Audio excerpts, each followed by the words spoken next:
dan akhirnya kita mencoba surrogacy. Terus sadly, namun Maura tiba-tiba ada kecelakaan.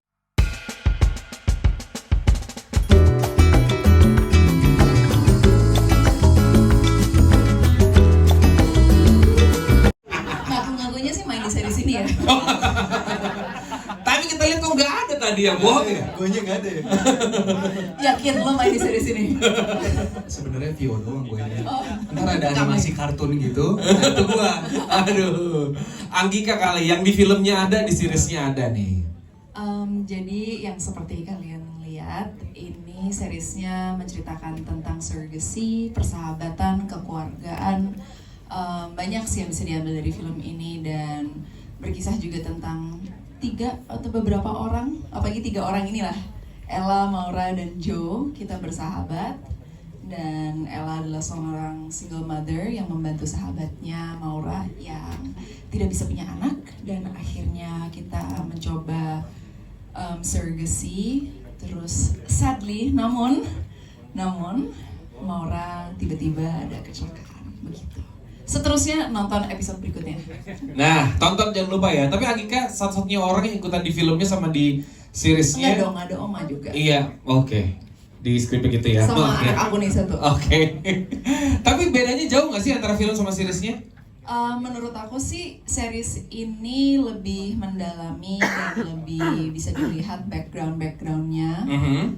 Kalau film kan ya mediumnya kan nggak bisa diceritakan semuanya.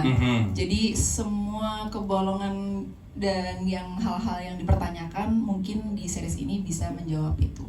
Oke. Kalau dari Oma sendiri beda perbedaan signifikan banget apa sih Oma dari series dan juga filmnya?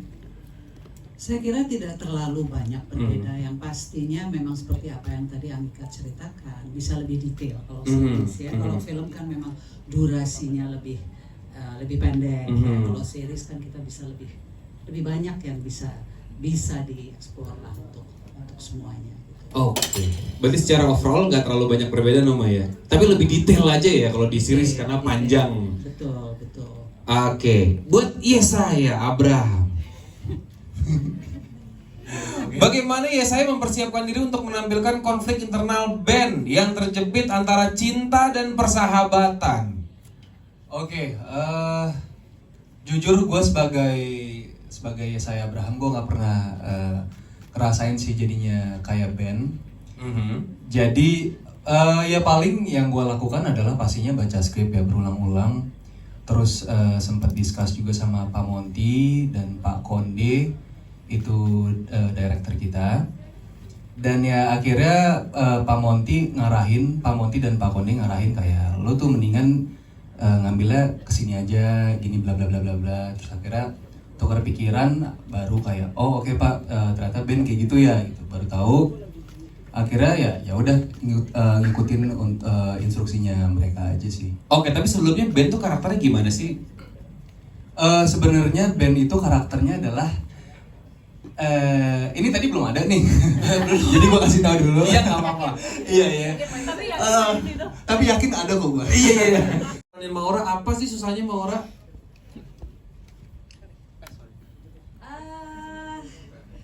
Susahnya mungkin di cerita Dirjo sama in real life beda banget ya. Kalau in real life kan aku seorang ibu, 2 anak ya.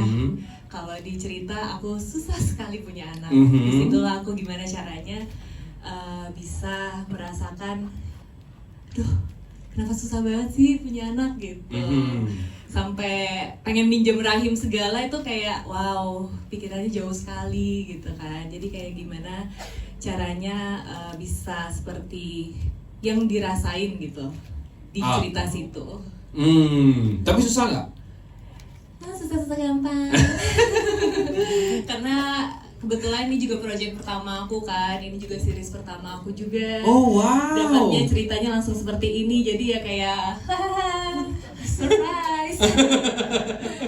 Seru ya, walaupun pertama kali enak loh dilihatnya loh. Alhamdulillah. Iya, alhamdulillah. Terus buat Aliyah nih, ini kan karakternya baru muncul di series, di film nggak ada.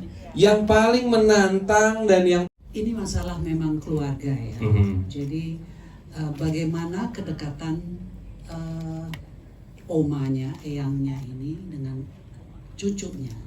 Jadi tentu saya kira semua orang tua atau eyang atau oma pun pasti akan berharap yang terbaik untuk cucunya atau anaknya. Ya, jadi di sini tipikal memang si oma ya memang menjodohin, biasalah. Iya. Gitu. Oma jangan dulu gitu kan, kepingin bahwa cucunya harus begini, cucunya harus begitu, karena memang dia sebagai penerus di perusahaannya. Gitu. Tapi ya kalau saya kira kita bisa melihat bahwa bagaimana keakraban antara oma dan cucunya, dan yang paling penting kan dalam keluarga itu adalah komunikasi. benar banget. Komunikasi itu sangat amat penting. Bener banget. Kadang-kadang malahan cucunya lebih dekat sama omanya daripada sama ibunya kan. Betul, Karena betul. ibunya kan ngomel mulu. Betul. Kalau omanya kan apa-apa, yo boleh gitu kan. Tapi saya enggak. Oke. Yang aslinya saya enggak gitu. Oh, iya. Takut dimarahin anak-anak. Anggika nih, ada nggak sih aspek-aspek baru di karakter Ella yang di series yang beda banget sama di film? Mungkin kalau di film kan castnya beberapa berbeda sama series. Jadi yang berbeda menurut aku yang pasti setiap orang kan kayak Vita sama ya saya sama Steven juga membawanya dengan cara mereka sendiri. Jadi tentu aku bereaksinya berbeda juga.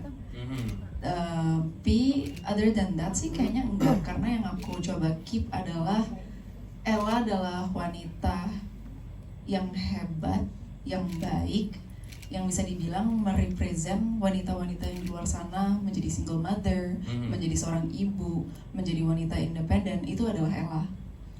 Iya sih. Jadi esensi itu masih tetap disimpan gitu loh. Iya sih, Wow. kebayang banget sih di situ ya. Ngurusin anak, masih kerja juga, nggak ada suaminya, masak, wah gila sih, nggak kebayang kalau jadi Ella. Emang Makanya. cewek itu jauh lebih kuat sih daripada cowok ya. Jadi luar biasa. Baru tahu. Jadi Ella adalah representasi wanita di luar sana yang kuat dan hebat. Ah gile, keren. Askia, halo. Kamu gimana? Kamu ada kesulitan nggak selama syuting? Pernah. Hah? Pernah. Apa tuh kesulitannya? Bahasa Inggris. Gimana di baku dingin nggak sih? Dingin. Oh ya, tapi happy kan? Happy. Bisa main sama salju ya? Sama kucing. Bisa main salju sama kucing. By the way, buat teman-teman. Iya, thank you. Buat pertanyaannya, nggak terlalu sih. Cuma ya pasti the micro expression sama micro reactionsnya itu pasti agak berbeda karena dengan orang yang beda. Tapi menurut aku juga Stefan membawa Joe dengan versinya dia sendiri. So ya Ella cuma bereaksi ya sama Joe yang sekarang. Jadi aku nggak bedain yang kayak oh Joe-nya dulu kayak gini ya, Joe-nya ini ya kayak gini ya. Pasti orang berbeda pasti membawanya dengan cara yang berbeda. So ya udah, aku tetap keep essence-nya Ella dan karakternya Ella, dan kalau ketemu sama Joe versi Stefan ya udah, aku menikmati aja dengan cara pembawaannya dia. Begitu. Terjawab? Oke, ada yang mau nanya lagi? Tapi sebelumnya Om Diki. Luar biasa. Hmm. Di samping seperti tadi saya sudah sampaikan bahwa ini cerita mengenai keluarga di mana komunikasi itu sangat penting. Oke.